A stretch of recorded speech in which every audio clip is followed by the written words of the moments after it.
In May 1967, one of the most secret aircraft ever built simply vanished from the skies. This wasn't an ordinary jet.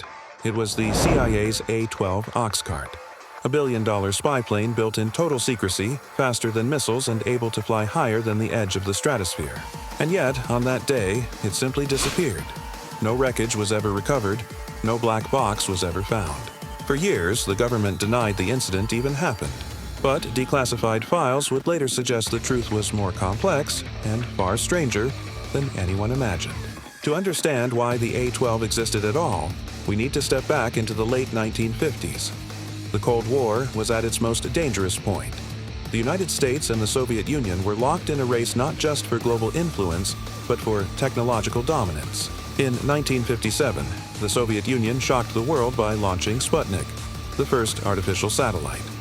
A polished silver sphere with 4 antennas, it seemed simple by today's standards, but when its radio pulses began beeping overhead, Americans felt a shiver of dread. If the Soviets could put a satellite in orbit, they might soon put nuclear weapons there too. The CIA's answer was aerial reconnaissance. At the time, the agency relied on the U-2 spy plane. With its glider-like wings, the U-2 could soar at 70,000 feet, higher than Soviet fighters or missiles were believed to reach. From that altitude, its cameras could photograph missile sites and factories deep inside enemy territory. But the Soviets were catching up. On May 1, 1960, the myth of invulnerability shattered. A U-2, piloted by Francis Gary Powers, was blasted out of the sky over Sverdlovsk by a surface-to-air missile. Powers survived and was captured, paraded before the world, and forced to confess. The United States was humiliated, and President Eisenhower himself admitted the spy flights. In Washington, one conclusion was unavoidable. America needed a reconnaissance aircraft that no missile could touch. It would need to fly higher, faster, and with less chance of being detected. Lockheed's Advanced Design Division, the Skunk Works, was given the challenge. And at its helm was Clarence Kelly Johnson, a man already legendary for his innovations.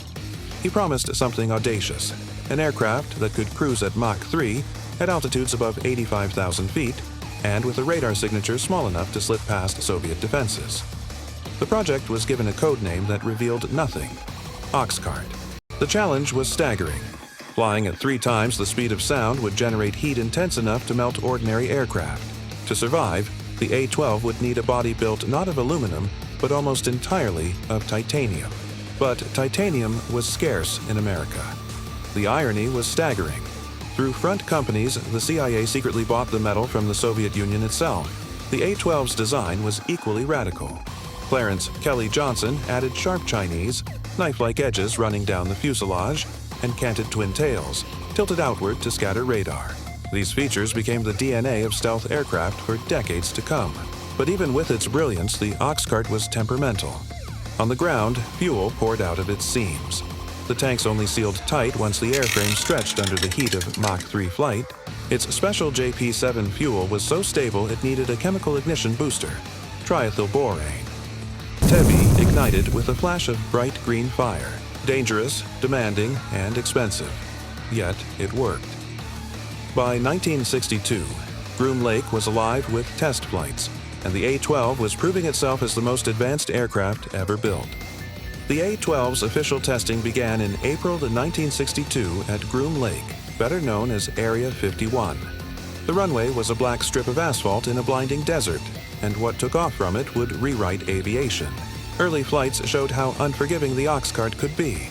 Landing gear locked, engines flamed out, fuel continued to leak.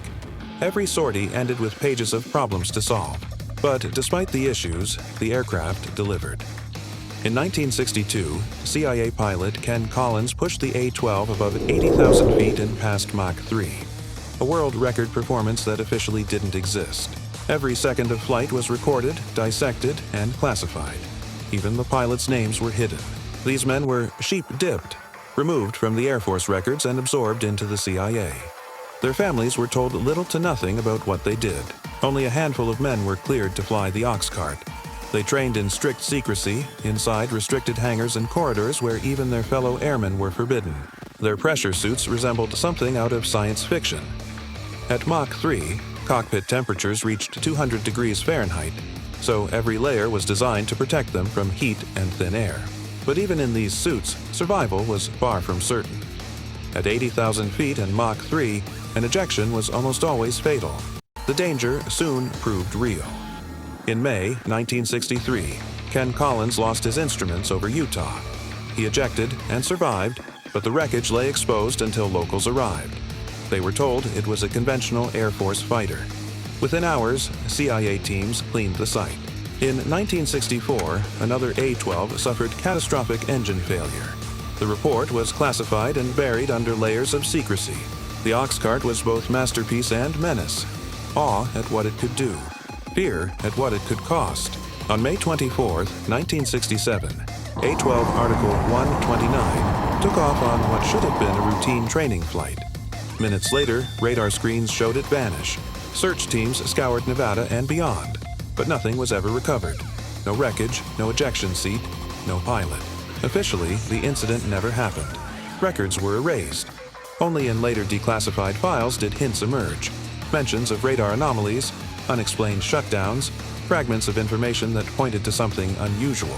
By 1968, the A-12 program was quietly ended and replaced by its successor, the SR-71 Blackbird.